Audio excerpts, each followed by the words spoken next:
Today I stand in front of you with feelings of anger, frustration, and a lot of fear. This is because we are confronted every day with situations like this one, or even this one, and they all tell us the same thing. Something has to change now. I also stand here today with feelings of hope and pride, because Friesland Campina asked us as a group to help them with lowering their carbon footprint. This is why we looked into a byproduct of their cheese production, which is called whey. Right now this whey is transported with diesel-powered trucks to their process facility.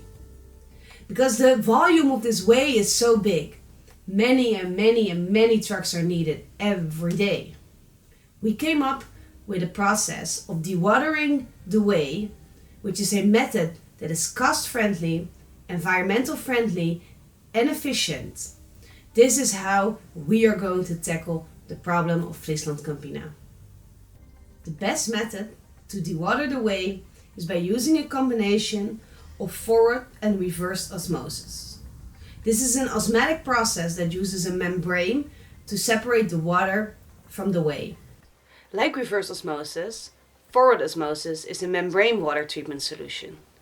The main difference between reverse osmosis and forward osmosis is how the water is driven through the membrane.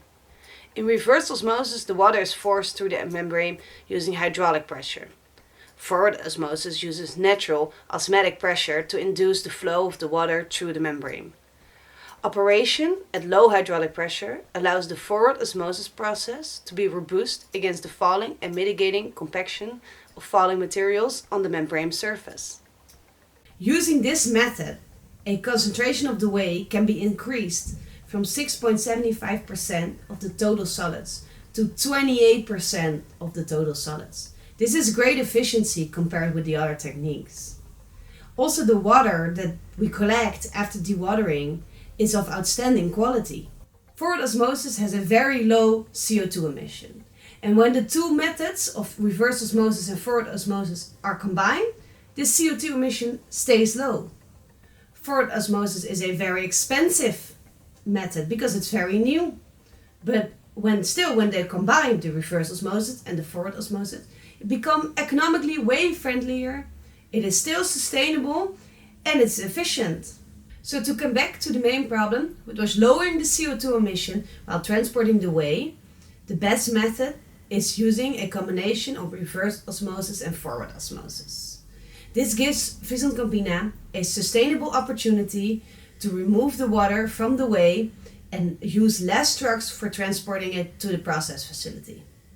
So let's use this technique and together build a more sustainable world.